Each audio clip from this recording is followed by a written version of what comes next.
sommes des chercheuses et des chercheurs de Dieu, comme le disciple bien-aimé. C'est pour ça que cette semaine, comme je le disais hier soir, à l'école du disciple bien-aimé, on va apprendre encore un peu plus à être nous-mêmes disciples et à aimer, comme le Seigneur nous le demande. C'est au cœur de son message, au cœur de son évangile, au cœur de notre vie. Et c'est la mission qui nous est demandée, quelle que soit notre vocation, puisque ma vocation, c'est l'amour. Eh bien, Saint Jean, mais Saint Jean, il ne se nomme pas. À l'école du disciple bien-aimé, nous savons que l'évangile de Saint Jean a été écrit par... Bon, et même là, s'il y en a ici qui ont fait de l'exégèse et tout ça, vous allez me reprendre, parce que les évangiles ne sont pas des écrits historiques, ce sont des écrits pour la vie de la communauté, des catéchèses, des enseignements, tout ça, et spécialement l'évangile de Jean, comment plusieurs ont pu y participer. Mais nous sommes ici pour une retraite, alors l'important c'est de savoir que la source de cette parole, de ce texte, c'est Saint Jean, le disciple bien-aimé, qui a été inspiré, qui a été aussi le témoin, et il le dit bien dans son évangile à la fin, au chapitre 21, juste avant le chapitre 21, la conclusion, la première conclusion où il dit pourquoi il écrit cet évangile-là, Saint Jean. Saint Jean, vous savez, son nom, Jean, c'est Dieu fait grâce. Alors Dieu fait grâce. En la personne de ce disciple, déjà se manifeste la grâce de Dieu. Et c'est vrai, quand on pense à ce jeune Jean, là, qui peut-être à 17, 18 ans, était déjà à la recherche de Dieu, un chercheur de Dieu. Il avait été conduit avec André, son ami de Bethsaïde, le frère de Pierre, qui sont allés entendre Jean-Baptiste, ce prophète du désert qui attirait beaucoup à lui. Son langage était différent des autres. Et puis il nous invitait à accueillir, là, ça s'en vient, là, le Messie s'en vient. Alors on va aller voir. Oui, disciple d'abord de Jean-Baptiste avec André. Donc ce chercheur de Dieu va découvrir, à la suite de Jean-Baptiste, qui va lui indiquer le chemin, ce Dieu d'amour. Mais tout ceci a été mis par écrit. Jésus accomplit en présence des disciples encore bien d'autres signes qui ne sont pas relatés dans ce livre. Mais ceux-ci l'ont été pour que vous croyiez que Jésus est le Christ, le Fils de Dieu, et que vous deveniez des témoins de cette bonne nouvelle. Tout ça a été mis par écrit pour que vous croyiez. Ça n'a pas été mis par écrit pour une histoire, pour que vous croyiez. Le but de Jean, c'est d'amener les fidèles, les chrétiens, les disciples, dans ce moment difficile qu'ils rencontrent, déjà de la persécution, de croire que Jésus, c'est le Messie, c'est le Christ, c'est le Sauveur, c'est celui qu'on avait annoncé, et qu'en croyant, vous deveniez des témoins à votre tour. Et c'est comme ça que la chaîne des témoins se rend jusqu'à nous. On va le voir demain, à travers l'appel des disciples. Notre vocation, c'est pas du hasard. On se situe vraiment dans le plan d'amour de Dieu, ce plan d'amour qui trouve sa force, son sommet dans l'incarnation. L'évangile de Jean, c'est l'évangile de l'incarnation. Il nous ramène constamment au Christ, à Jésus qui est le cœur de l'histoire du monde. Et comment, cet après-midi, dans le prologue, on va bien voir que le Verbe, la parole, c'est le sommet de la révélation, et ce sommet en Jésus va être atteint sur la croix. C'est là le sommet de la révélation de l'amour de Dieu. Il n'y a pas de plus grand amour que de donner sa vie. Et de cette mort va surgir la vie. Il y aura la résurrection. Mais pour Saint Jean, le sommet, c'est sur la croix. Lorsque de son côté transpercé va jaillir l'eau et le sang. Mais comment ce témoin veut nous rejoindre? Bon, il ne parle pas de lui. Il ne se nomme même pas. Il veut nous conduire à Jésus. Il ne veut pas être ce témoin qu'on mettra en évidence. C'est l'humilité. Une des grandes qualités de l'amour, c'est l'humilité. Vous comprendrez que cet apôtre, là, qui, tout jeune, a senti cet appel à un don total de lui-même, qui va rencontrer le Seigneur et plonger dans une amitié, dans une intimité, dans une relation vraie d'amour, C'est quelque chose, hein? N'est-ce pas là le désir que nous avons nous-mêmes? Hein? Nous avons quitté pour suivre le Christ. On a senti un appel à tout quitter. Dans toute vocation, il faut quitter. Hein? Ce n'est pas le propre des religieux, des religieuses. Dans le mariage, on quitte aussi pour celui qu'on aime. Dans le célibat engagé au cœur du monde, on quitte aussi une famille qu'on aurait pu avoir pour se donner à la mission, pour se donner à l'enseignement, pour se donner toujours au nom de Jésus. Alors, toute vocation, c'est un don total. Mais voici que, d'une façon particulière, on a pris un chemin où la porte est étroite. C'est Jésus qui le dit. Ce n'est pas tous les disciples qui sont appelés. Tous les disciples sont appelés à suivre le Christ, oui. Mais parmi ces disciples, il y en a choisi 12. Mais il y était au moins 70 qui suivaient régulièrement. Puis il y en avait plus que ça qui venaient l'entendre. Mais il y avait quelques-uns et quelques-unes dans l'intimité de Jésus. Quel privilège. Et pourtant, c'est pas un dû, cela, là. Non, c'est gratuit. C'est gratuit. Qui je suis, moi, pour avoir été appelé dans son intimité? Bien, Saint Jean, c'est ce qu'il veut nous partager. On est des privilégiés. Dieu fait grâce, Dieu nous fait grâce. Et comment répondons-nous à cette gratuité de l'amour? En essayant du mieux qu'on peut d'aimer comme lui. En essayant, et c'est ce que le disciple bien-aimé nous rappelle. C'est pour ça qu'il ne se nomme pas, pour qu'on entre, nous aussi, dans cette invitation, dans cet appel. On y est entré, puisqu'on est là depuis peut-être 20 ans, 40 ans, 60 ans, qu'on essaie du mieux que l'on peut d'aimer comme lui. Mais on trouve auprès de lui, et c'est là le message de l'Évangile, c'est auprès de lui que l'on trouve cette capacité de renouveler notre oui. C'est auprès de lui, sur son cœur sacré, que l'on trouve la force de continuer la route et d'aller jusqu'au bout. C'est l'évangile spirituel, si on pourrait dire. Jean, c'est pas pour rien que c'est l'apôtre déconsacré, hein? C'est celui parmi les apôtres qui nous est réservé. C'est pas pour rien qu'on le voit souvent représenté avec un calice dans la main. Parce que c'est l'apôtre de l'Eucharistie. C'est celui qui a tellement était proche de Jésus, qu'il a saisi dans ce mystère du pain et du vin, cette présence unique qu'il nous faut nous aussi développer. C'est le disciple contemplatif, l'homme du silence. Il va passer au moins près d'une quinzaine d'années à Patmos en exil. Mais tout au long de sa vie, il a appris que dans le silence, Dieu se révèle. Il a vu Jésus revenir chaque matin aussi de ces temps de désert, d'intimité avec le Père. Et peut-être qu'avant même que les autres lui demandent de leur apprendre à prier, peut-être qu'il a partagé ces moments de silence avec Jésus, très tôt le matin. Dire, on va aller faire oraison sur le bord du lac. Tu viens-tu, Jean? On va aller faire notre oraison sur le bord du lac. Il a été témoin de choses qu'il ne relate pas, là. Dans votre vie spirituelle, vous avez été témoin, vous autres aussi, de choses que les autres ne connaissent pas. Ce n'est pas nécessaire. Mais ce lien, cette intimité, cette paix, tu la cultives et c'est ce qui nous donne la force de continuer dans les moments où c'est plus difficile.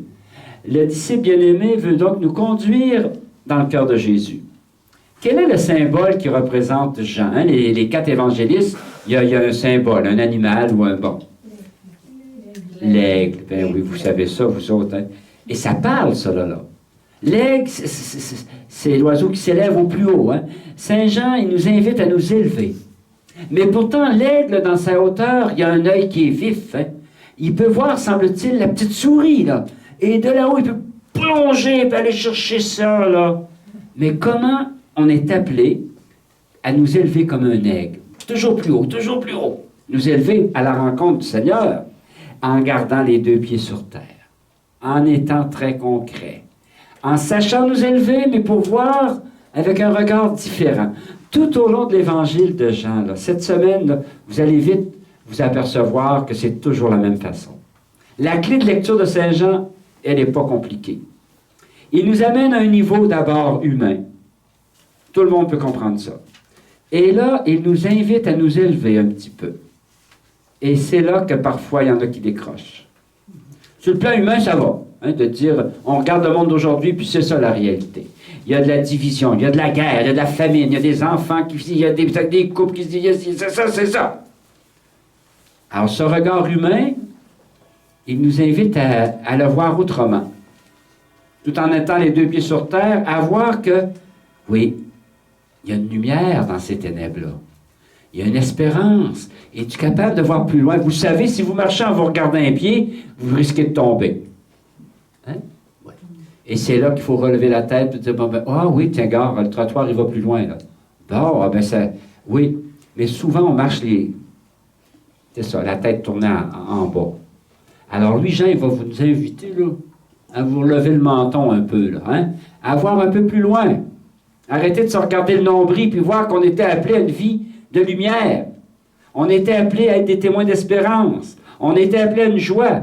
Mais en étant concrètement dans notre réalité, l'aigle, il s'élève.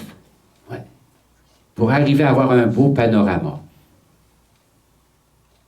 Le cardinal Vachon disait, il nous faut arrêter de crouler, hein, de désespérer en regardant les arbres qui tombent et trouver notre espérance dans les petites pousses qui surgissent dans la forêt.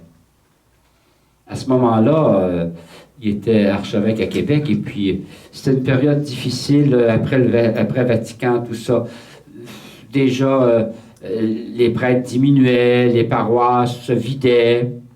Et c'était une réunion du clergé où les interventions des prêtres étaient négatives. Où est-ce qu'on s'en va? Il n'y a plus de monde. C'est rendu que n'importe qui fait n'importe quoi. Et puis nous autres, on n'a plus notre place. On nous remplace, tout ça. Alors là, il avait pris la parole pour dire non. Hey. C'est sûr que quand on va tomber des gros arbres, on ne peut pas les manquer. Et il y avait des gros arbres qui tombaient. Des paroisses qui se fermaient. Hein? Au diocèse de Québec, là, on avait 228 paroisses et ils ont fait des regroupements. Tout ça, là, actuellement, il y a 26 paroisses. Ouais. Là où je suis, moi, là, à la maison de ma mère, là, bon, les paroisses avaient été regroupées d'abord en 3, en 6. Là, l'an passé, ils ont regroupé en 12. Et puis là, avant de partir, je recevais un petit email du curé parce que je leur aide. Qu'est-ce que vous voulez? Et il manque de prêtres. Hein?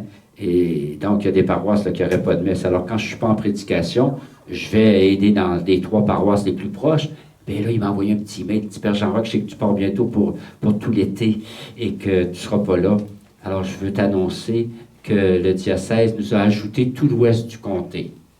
Alors, à leurs 12 paroisses s'ajoutent les 10 paroisses de l'Ouest. Alors, vous comprenez que c'est plus grand qu'un diocèse. Et le curé bien fait un burn-out en janvier. C'est fou, hein? Les gens ne voient pas tout ce qu'on a à vivre là, actuellement. Ben oui, on le voit. Mais comment garder l'espérance dans ça? Et puis, celui qui écrit, là, l'abbé Michel est lui-même handicapé. Il y a une maladie dégénératrice, il a juste 51 ans, il est en fauteuil. C'est une situation là, qui est très, très pénible, mais en même temps, je me dis, mon Dieu, qu'il y a là une force que, humainement, c'est fou. Parce que là, il y a les 2 prêtres qui restent, il y a ce vicaire-là hein, et l'autre qui est âgé pour aider, le curé n'est plus là. Mais là, j'ai dit, allez-vous avoir quelqu'un? C'est possible qu'il y ait un prêtre à la retraite qui vienne nous aider. Bon, ben c'est pas avec ça qu'on va... Hein, peut-être. Alors, qu'est-ce qui va arriver avec tout ça? Là, ça, c'est le concret. Alors, comment, là, il faut qu'on s'élève au-dessus de ça? Sinon, on se décourage. Hein? Sinon, on fait une dépression. Et on est humain, là. On est humain dans tout ça. Et c'est là la beauté de notre foi. Rien ne peut... Hein, on a lu ça ce matin, là. Rien ne peut nous séparer de l'amour du Christ. Au cœur de notre vie, c'est ça. Il ne faut pas oublier ça. C'est le Christ. C'est le Christ qui a sauvé le monde, c'est pas nous autres. Actuellement, on vit une situation très pénible. Oui. Et comment, là, ne pas se laisser décourager? Comment, tout en ayant les 2 pieds dans la réalité, relever la tête? Qu'est-ce que le Seigneur vient nous dire? Il ne vient pas de nous dire de se faire mourir. Non, il vient nous dire de se donner. On ne peut pas, là. Évidemment, les gens vont avoir la lettre, eux autres, là, en fin de semaine, là. Ça, c'est sûr que la réaction, ça va être négatif. Tout de suite, on va perdre notre Église. Hein? On va perdre notre Église. Ben oui, mais on n'a plus de monde. Qui sait? Qui est prêt à s'engager, là? Ah, là, ça tourne. Hein, pour Pâques, j'étais là, il n'y avait personne de Triduum. Il n'y avait rien. Alors, la semaine qui précède, il dit, ça prendrait quelqu'un pour peut-être préparer le jeudi saint ou penser au vendredi saint. Ça prendrait quelqu'un. On part de loin, là. Vous autres, en communauté, on a tout. Hein? On a de la liturgie, on a de la musique. Mais dans des paroisses, il y a des paroisses qui ont encore des belles choses. Mais dans les petites paroisses, là, où ça n'a pas été cultivé, je vous le dis que ça fait pitié. Alors là, je me suis dit, c'est pas possible. C'est à croire que c'est moi qui va faire le chef d'orchestre. Non. Hein? Non.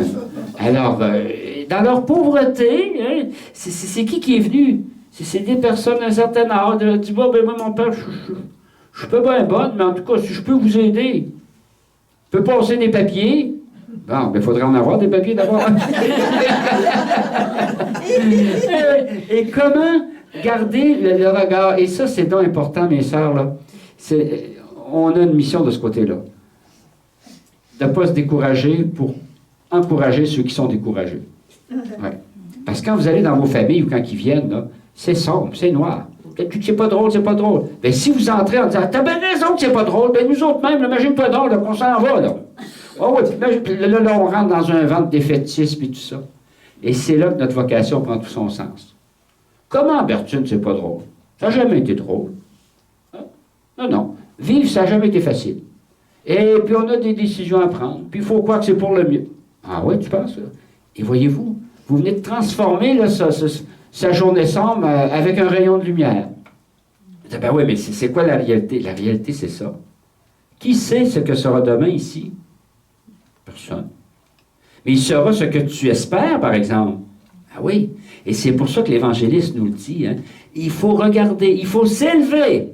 Et tout son évangile nous invite à reconnaître que le Christ est venu. Puis si le Christ est venu, tu as à le révéler aux autres.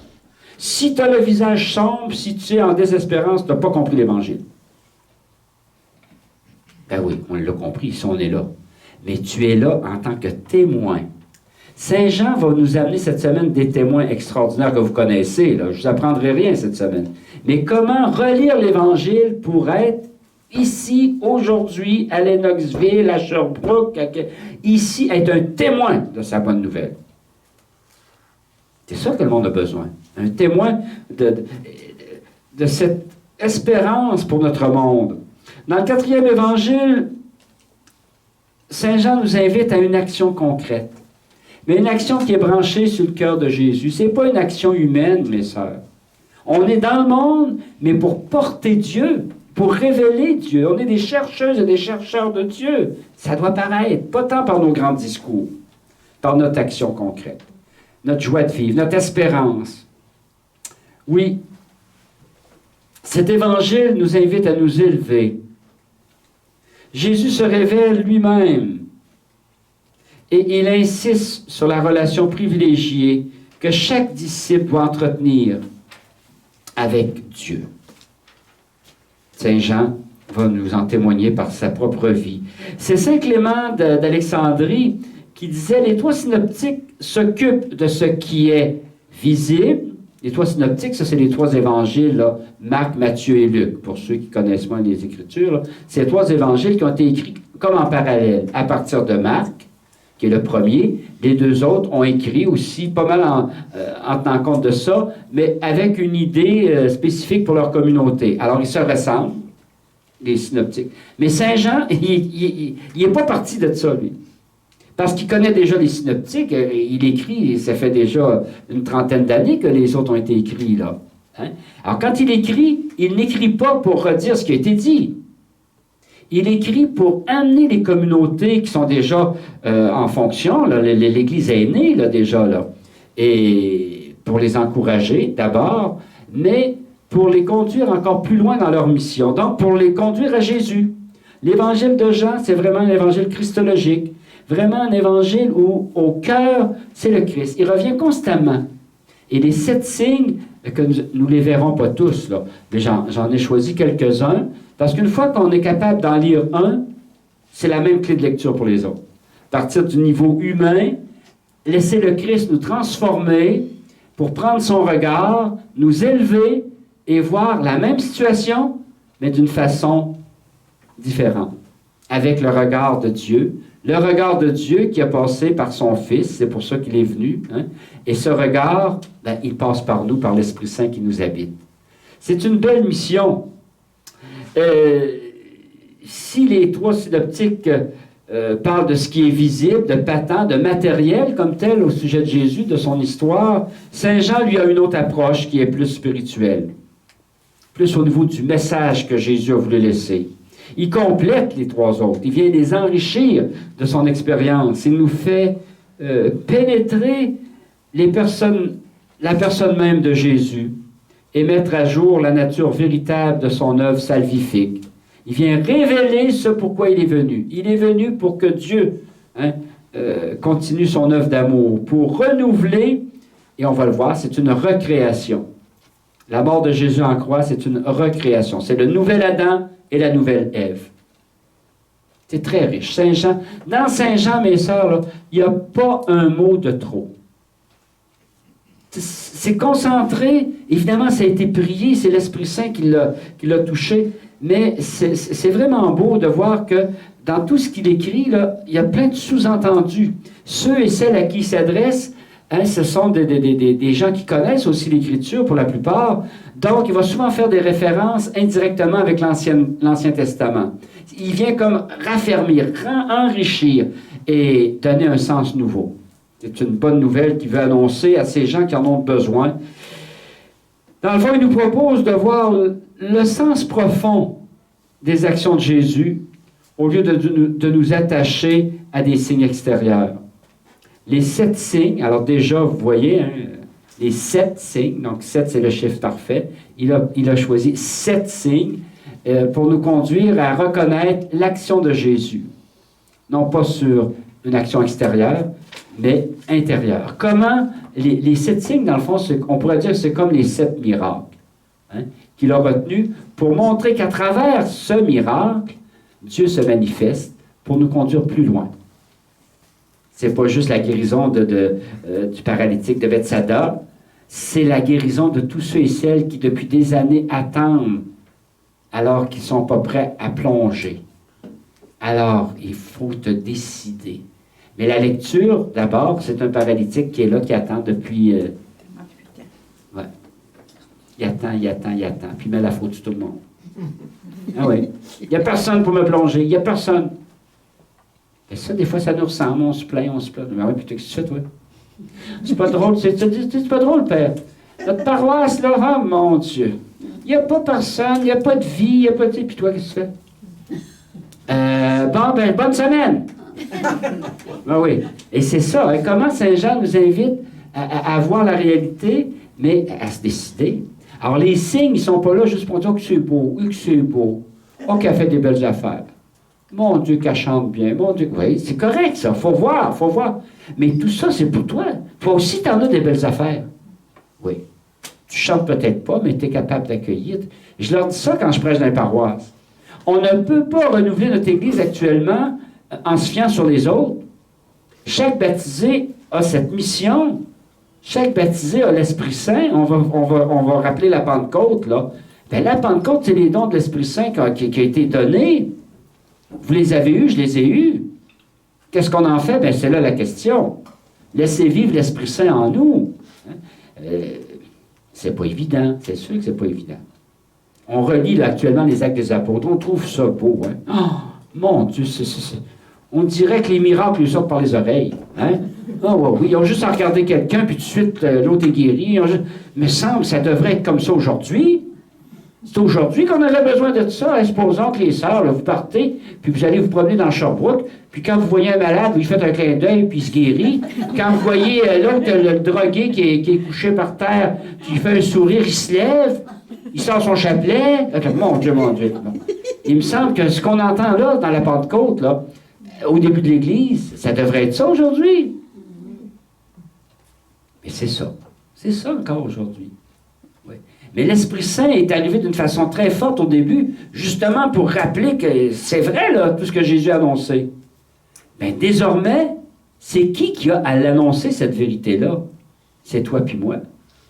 Mais si les chrétiens y croient plus ou moins, bien là, on ressemble à Thomas. Je vais croire si je vois quelque chose.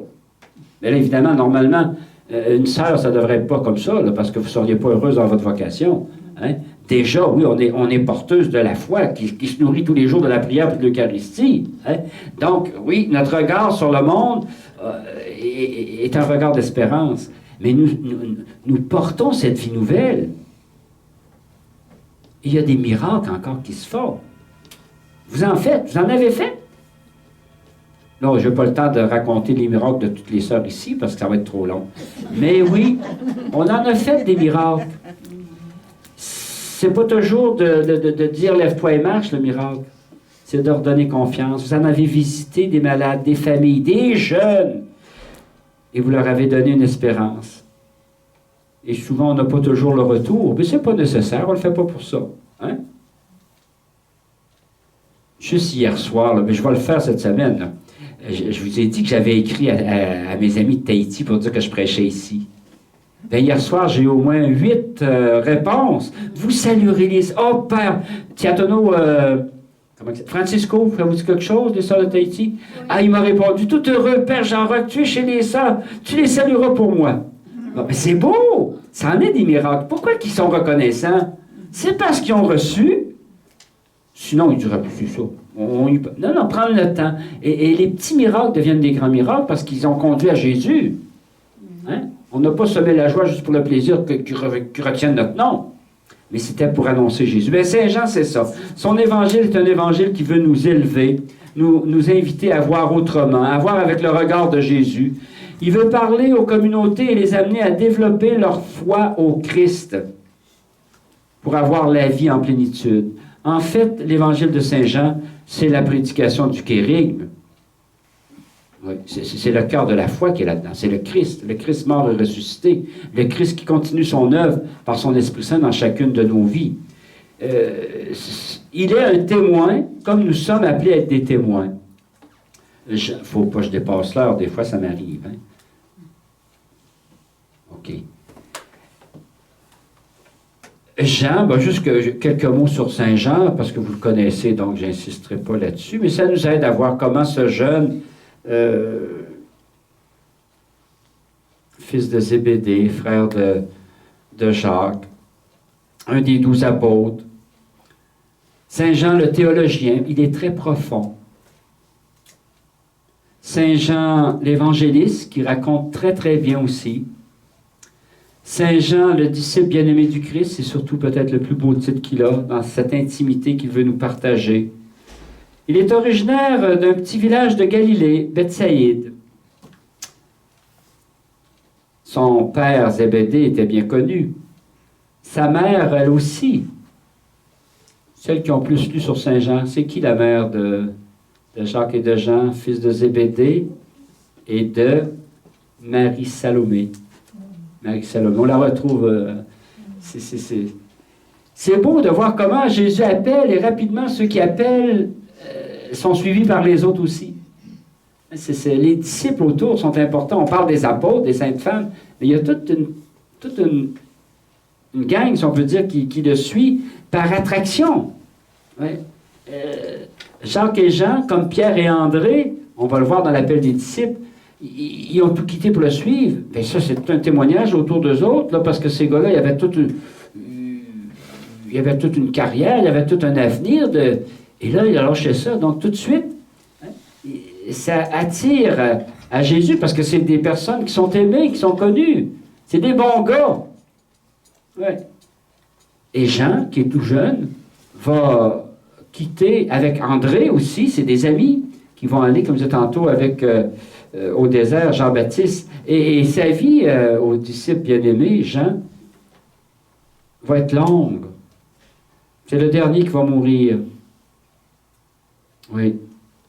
Paul, Pierre, André, etc. On connaît un peu les martyrs de l'Église début. Hein? Alors, lui, Jean, il va prêcher sur le tort. Parce que là aussi, Chaque apôtre a reçu une mission particulière de Jésus. Hein? Pierre, tu es Pierre, sur cette pierre je bâtirai mon église, soit le chef. Jacques, qui était le responsable de la communauté de Jérusalem. C'est quoi la mission que Jean a reçue, lui? Quel diocèse qui lui a été donné? C'est comme si Jésus a donné à chacun une fonction. Paul, c'est le monde entier. Hein? L'apôtre des païens, des gentils. Jean, Jésus, c'était très clair la mission qu'il lui a donnée. Comme à Pierre, tu es Pierre, cette pierre, je bâtirai mon église. Qu'est-ce qu'il a dit à Jean? Donner la mère de l'église. C'est ça, Marie. Occupe-toi de maman. Je dis, ben voyons donc. Oui, c'est ça. Sur la croix, la mission qu'il a donnée à Jean, occupe-toi de maman. C'est elle qui m'a donné la vie. C'est beau, hein? Et Saint Jean, il a été fidèle à cette mission-là. Il prit Marie chez lui. Et jusqu'à sa mort, à son Assomption, sa mission première, c'était de s'occuper de Marie. Alors, vous comprenez que son évangile, il est riche de tout ce qu'ils ont pu parler le soir sur le bord du feu, en prenant le tisane ou en se berçant sa galerie. Oui, Marie puis Jean, là, déjà qui ont vécu dans l'intimité de Jésus. D'abord, Marie, elle a donné la vie. Mais là, Jean, qui était l'ami de Jésus aussi, il a reçu bien des confidences que les autres n'ont pas eues. En plus, c'est lui qui s'occupait de Marie. Il faisait son petit déjeuner quand elle a vieilli, puis tout ça. Bon. Il l'a surtout emmené avec lui partout, jusqu'à Éphèse même.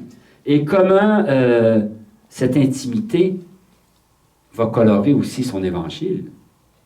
Il y a eu des confidences que les autres n'ont pas. Alors c'est pour ça que c'est vraiment l'apôtre de l'intériorité, d'un vécu avec Jésus, mais aussi d'une expérience de vie. Alors, quand il va... après l'Assomption de Marie, là, évidemment, sa mission... je ne dis pas qu'il ne prêchait pas, là. Il devait prêcher aussi quand il y avait du monde, mais sa mission première, c'était d'être avec Marie, d'être là ensemble. Et après, bien sûr, il avait peut-être... dans cinquantaine, quand il est parti, justement, pour la prédication, là. Parce que là, sa mission de s'occuper de Marie, elle était retournée vers son fils. Donc, il y avait déjà une cinquantaine d'années, mais riche, là, c'est d'une expérience de rencontre. Et il a prêché peut-être une dizaine d'années, jusqu'à son exil. Parce que là, il s'est retrouvé à Rome, et puis, comme c'était le dernier des apôtres, l'empereur voulait donner un exemple. On veut éliminer les chrétiens, là, c'est la période des persécutions, là. Alors, les apôtres, on les a tous martyrisés. Ils sont morts décapités, ils sont morts crucifiés, ils sont morts, bon, chaque martyr. Et là, Jean, lui, il est à Rome, il va être arrêté par Tertullien. Tertullien rapporte que sous Domitien, qui était empereur à ce moment-là, on va arrêter Saint Jean pour donner un exemple. On va montrer, l'empereur Domitien veut montrer que ce groupe-là, là, sont hors de la carte. Alors, on va montrer que leur Dieu n'est pas si fort que ça. Hein, il parle d'un Dieu qui est lumière, d'un Dieu qui est vie. Et Saint Jean, là, qui est dans la soixantaine, oui, déjà. Donc, même proche 70. Le martyre de Saint Jean, c'est comment? Exilé. Non, avant l'exil. L'exil, c'est parce que ça n'a pas marché. Mais Domitien a voulu le plonger dans l'huile bouillante.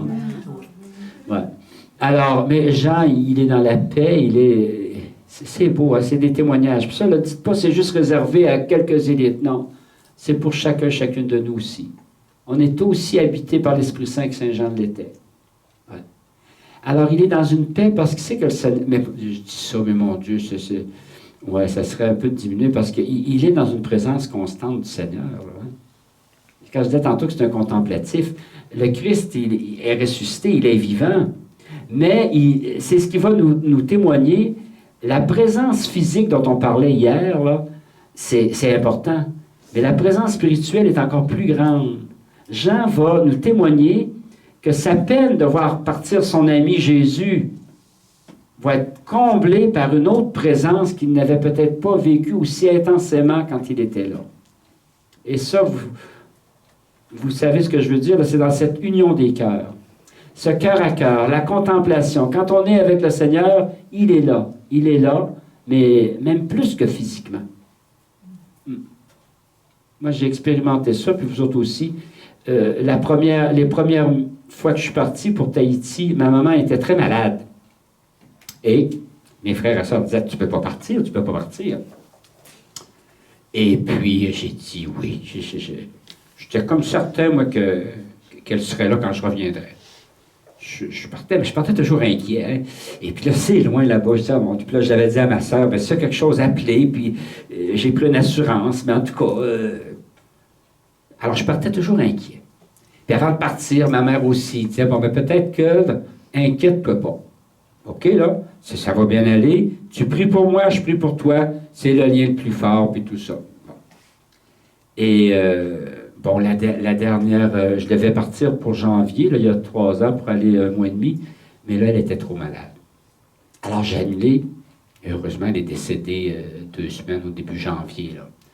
Mais je repartais en juillet, et là, j'ai expérimenté justement cette présence haute. Et justement, avant de prendre l'avion à Québec, là, il y a une grande paix en moi que je ne ressentais pas les autres fois, parce que j'étais inquiet les autres fois.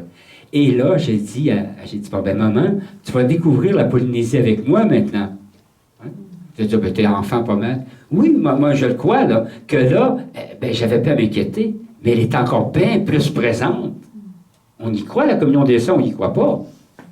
Si on n'y croit pas, comment voulez-vous en parler aux autres? Hein? Moi, j'y crois, oui. Que ceux qui nous ont quittés, ils sont présents. Hein? C'est notre foi, c'est le cœur de notre foi. Alors, Saint Jean, lui, a expérimenté ça encore plus fort, là, peut-être, mais moi, j'y ai touché un petit peu. Cette paix-là, et j'expliquais ça à une de mes sœurs en revenant, là. Ah ben, elle dit, ça va peut-être m'aider, parce que pour elle, c'était très difficile, elle était tellement proche de ma mère, puis tout ça, là, et elle n'arrivait pas à... elle croit à la résurrection aussi, mais tu sais, c'est son départ pour elle. Et là, quand je lui ai expliqué ça, elle dit, mon Dieu, elle dit, ça va m'aider, elle dit que, tu crois vraiment qu'ils sont avec nous autres? Puis je dis, ben oui! C'est au cœur de notre foi. Bon, alors Saint Jean, lui, a vécu cette intimité-là, cette présence-là aussi, et c'est ce qu'il veut révéler. Alors là, quand ils vont le plonger dans l'eau bouillante, il y a une grande paix, puis il chante les louanges de Dieu, comme les autres martyrs. Hein, Alors on le sort, il n'est pas mort. Et puis là, l'empereur, il dit, chauffez la fournaise, mettez ça plus chaud encore, puis tout ça. Il plonge. Et là, plus il était dans l'eau, sa peau rajeunissait. Ah oui, pareil, c'est ce qu'il explique. Il était très... Bon, il sort, fait que là, l'empereur, il est en train de perdre la face, de lui, hein. Fait que plutôt que de perdre la face, il a dit, on arrête tout ça là, on va l'exiler à Patmos. Patmos, c'est un petit caillou, ça, dans la mer Égée, là. Et il s'est dit, ben, en l'envoyant là, il n'y a plus personne qui va en entendre parler. Fait que son martyr, ça n'a pas marché dans l'eau bouillante, mais il a voulu l'exclure, l'isoler. Et à Patmos, c'est ça, là, où il va passer une 15aine d'années. Ouais, j'ai eu le privilège, c'est d'ailleurs là que j'ai acheté cette belle icône, là, près de la grotte où il a écrit l'Apocalypse, là. Mais voyez-vous comment Dieu a des chemins qui sont un peu spéciaux. Alors, sur l'île de Patmos, lui, il prie. C'est un grand priant. C'est cette présence de Dieu, là, comme nous, hein, on prie au cœur du monde, on prie à travers tout ce que nous... Alors, il est et dans sa petite grotte, son secrétaire Procore, de qui d'ailleurs, c'est pour ça qu'on sait tout ça, son secrétaire Procore, qui prend les notes, un jour, Saint Jean va lui dire, c'est ça, j'ai eu la révélation, et le Seigneur m'a dit d'écrire. Écris ce que tu as vu. Le présent et ce qui doit arriver plus tard. Écris aux 7 églises une parole d'encouragement. Alors, c'est vraiment sur l'inspiration qui va se mettre à dicter à Procore, hein, l'Apocalypse. Mais Saint Jean n'avait jamais pensé écrire, lui. Déjà, tout avait été écrit, hein, avec Saint Paul, avec les lettres, avec les synoptiques. Mais non, voici que ces écrits vont être pour encourager les chrétiens persécutés. Alors, après un certain nombre d'années, on va s'apercevoir qu'il n'est pas dangereux, là, et le remplaçant de Domitien va lui permettre de retourner à Éphèse, dans sa communauté où il était. Et là, il va passer 26 ans à Éphèse. Ouais. 26 ans. Alors là, il y a dans le 80 avancé, là. Mettons, il y a au moins 80, 70. Ouais, mettons, il y a à peu près 80 quand on va le déménager là, à Éphèse. Et il va vivre jusqu'à une centaine d'années. Et c'est vers les années 94 qu'il va peut-être écrire l'Évangile. Et là aussi, il écrit l'Évangile comme un testament, comme s'il voulait laisser un héritage. Dire à mon âge avancé, avec tout ce que j'ai vécu, toutes les grâces que j'ai eues, toutes les joies, à travers toutes les épreuves que j'ai traversées parce que tu étais là, Seigneur. Alors, il va écrire cet Évangile tout à fait unique pour révéler qui est le Christ. Comment ce Jésus ressuscité continue encore son action dans le monde. J'entends sonner la cloche, alors on va arrêter là. Et pour nous aussi, être capable de plonger dans cette parole, d'être capable de nous élever dans le quotidien pour ne pas nous laisser nous décourager, mais laisser la lumière du ressuscité rayonner à travers chacune de nos vies. Être capable de demeurer branché sur le cœur de Jésus pour mieux aimer comme lui. Et à travers les 7 signes, dont nous en verrons quelques-uns, découvrir l'importance aussi de ces témoins. C'est pour ça qu'il a écrit, là. Les 7 signes, c'est montrer l'importance. Dans le fond, mes sœurs, là, c'est comme si cette semaine, je vous invitais à un procès. Procès de Jésus. Et Saint Jean vient nous dire, je vais vous prouver que ce Jésus que vous avez condamné, là, c'est le Christ. Je vais vous emmener des témoins que vous ne pourrez pas refuter. Je vais vous emmener des hommes et des femmes, des événements qui vont venir vous dire, il est vraiment le vivant jamais. Et cet après-midi, on va entrer dans ce bel évangile par le prologue, qui est une plongée justement avant de prendre les 7 signes pour en arriver au Christ qui est le Sauveur. Bonne fin d'avant-midi.